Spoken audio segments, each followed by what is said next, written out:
सही कहा है किसी ने, जो तकदीर में लिखा है वो आपको किसी ना किसी तरह से मिल ही जाएगा। कोई आपके हाथ से छीन सकता है, लेकिन आपकी तकदीर से कोई छीन नहीं सकता। देर से ही सही, जो आपकी तकदीर में लिखा है वो आपको जरूर मिलेगा। आज की कहानी बड़ी खास है, इसलिए इस कहानी को अंत तक जरूर सुनिए, क्योंकि यह कहानी आपकी जिंदगी बदल सकती है। पुराने समय की बात है, एक विशाल और समृद्ध राज्य था जिसका नाम शांतिपुर था। इस राज्य के राजा वीरेंद्र सिंह थे, जो अपनी न्यायप्रियता और प्रजा के प्रति समर्पण के लिए प्रसिद्ध थे। राजा का दरबार सदा विद्वानों, सेनापतियों और मंत्रियों से भरा रहता था। इनमें से एक थे राज्य के राजगुरु, जिन्हें आचार्य देवेंद्र के नाम से जाना जाता था। आचार्य देवेंद्र एक विद्वान और तपस्वी व्यक्ति थे, जिनकी गहरी विद्या और ज्योतिष में महारत थी। उन्होंने राज्य को कई बार संकटों से बचाया था, इसलिए राजा और प्रजा दोनों ही उनका बहुत सम्मान करते थे। राजगुरु का एक निजी स्कूल भी था, जो एक शांत नदी के किनारे बसा हुआ था।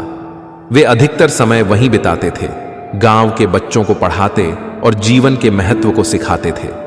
वे दरबार में केवल विशेष अवसरों पर ही आते थे, और जब भी आते थे सभी उनकी विद्वत्ता और ज्ञान का आदर करते थे। एक दिन आचार्य देवेंद्र दरबार में पहुंचे। उस दिन राजा वीरेंद्र सिंह को गहरी चिंता में डूबा हुआ देखकर उन्होंने पूछा, महाराज, आपकी चिंता का कारण क्या है?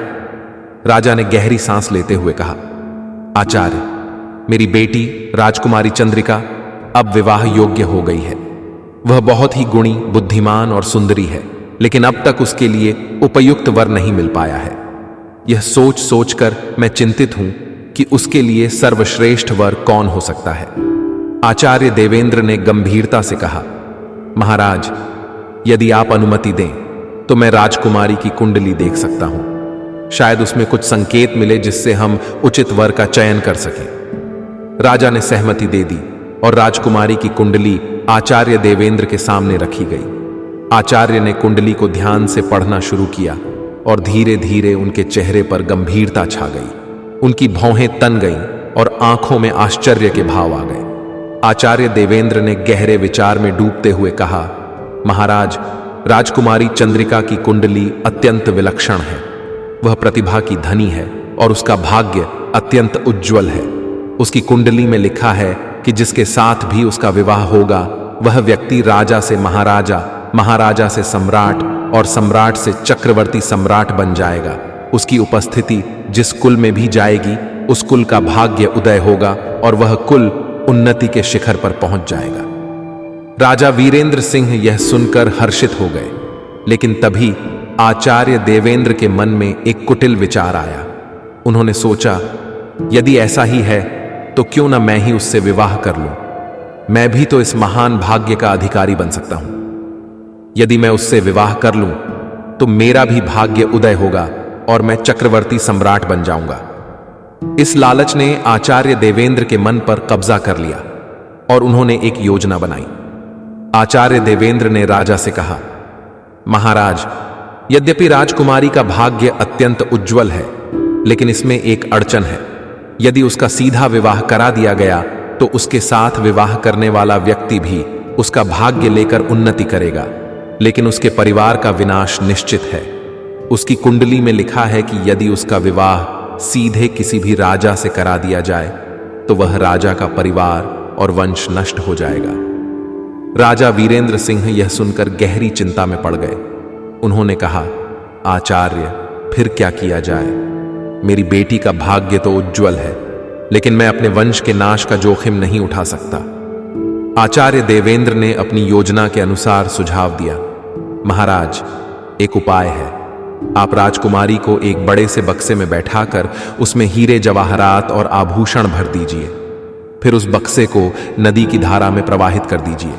जहां भी यह बक्सा जाकर ठहरेगा वहीं उसका विवाह होगा। इस तरह भाग्य का निर्णय स्वयं ईश्वर करेंगे और उसका विवाह उस व्यक्ति से होगा जिसके साथ उसका भाग्य संयोग से बंधा होगा। इस उपाय से न तो आपका वंश नष्ट होगा और न ही कोई अनिष्ट होगा।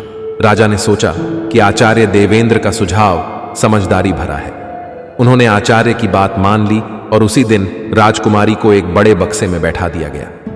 बक्से में बहुमूल्य आभूषण और हीरे जवाहरात भर दिए गए। राजकुमारी चंद्रिका ने अपने पिता के आदेश का पालन किया, हालांकि उसका मन उदास था। वह समझ नहीं पा रही थी कि उसका भविष्य क्या होगा। बक्से को नदी में प्रवाहित कर दिया गया और वह धीरे धीरे नदी की धारा के साथ बहने लगा। उधर आचार्य देवेंद्र ने अपने शिष्यों को निर्देश दिया कि वे नदी के किनारे जाकर उस बक्से को पकड़ें और उसे उनके कक्ष में लाकर बंद कर दें। उन्होंने कहा, सुनो बच्चों, आज की पढ़ाई छोड़ दो। एक बक्सा बहता हुआ आ रहा है, उसे पकड़कर मेरे कक्ष में लाकर रख देना और दरवाजा बाहर से बंद कर देना। चाहे मैं कितना भी चिल्लाऊं, दरवाजा मत खोलना। शिष्य उत्साहित हो गए और नदी किनारे जाकर बक्से का इंतजार करने लगे। नदी की धारा में बहता हुआ बक्सा अपने रास्ते पर जा रहा था, लेकिन कहते हैं कि किस्मत के खेल निराले होते हैं। उसी समय एक अन्य राज्य का राजकुमार अर्जुन सिंह अपने सैनिकों के साथ जंगल में शिकार के लिए निकला हुआ था। वे थक चुके थे और नदी के किनारे विश्राम कर रहे थे। राजकुमार अर्जुन ने देखा कि एक बड़ा बक्सा नदी में बहता हुआ आ रहा है।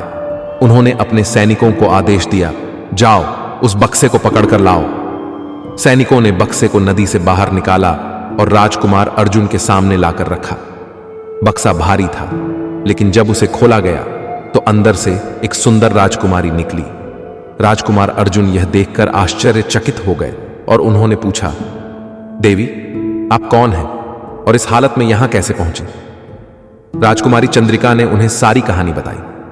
राजकुमार अर्जुन ने तुरंत निर्णय लिया और कहा, महाराज की आज्ञा थी कि जिस व्यक्ति के सामने यह बक्सा खुलेगा उसी से विवाह होगा। देवी, यदि आप सहमत हैं तो मैं आपसे विवाह करना चाहता हूं। राजकुमारी ने सहमति जताई और वहीं पर विवाह संपन्न हो गया। सैनिकों ने तालियां बजाकर उनका स्वागत किया।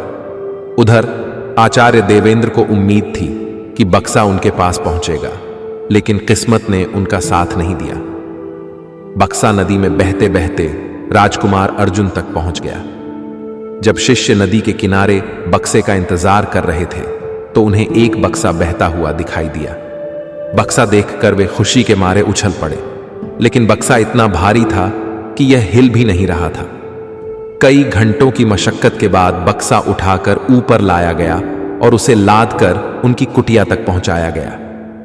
उन्होंने उसे पकड़कर बड़ी मुश्किल से आचार्य के कक्ष में पहुंचाया और दरवाजा बाहर से बंद कर दिया। आचार्य देवेंद्र भीतर अत्यंत उत्साहित थे। उन्होंने सोचा कि अब उनका भाग्य बदलने वाला है। उन्होंने बक्से को खोला, लेकिन जैसे ही बक्सा खुला उसमें से एक जिंदा भालू निकला। यह वही भालू था जिसे राजकुमार अर्जुन ने जंगल में शिकार के दौरान पकड़ा था और उसे बक्से में बंद कर दिया था। भालू बाहर निकला और आचार्य देवेंद्र पर हमला कर दिया। आचार्य देवेंद्र चिल्लाने लगे, बचाओ बचाओ!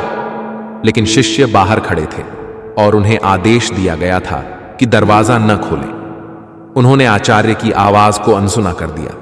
अंततः भालू ने आचार्य देवेंद्र को मार डाला। यह उनकी लालसा और धोखे का परिणाम था।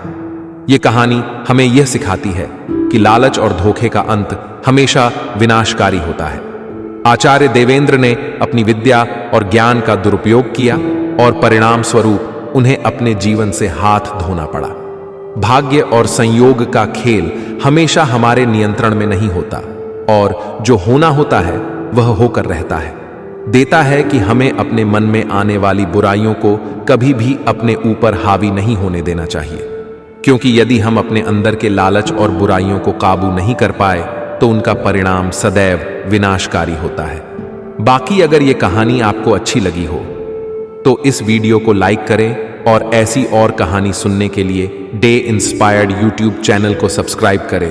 तब तक मिलते हैं हम आपसे ऐसी ही एक और प्रेरणादायक कहानी के साथ अगले दिन। धन्यवाद।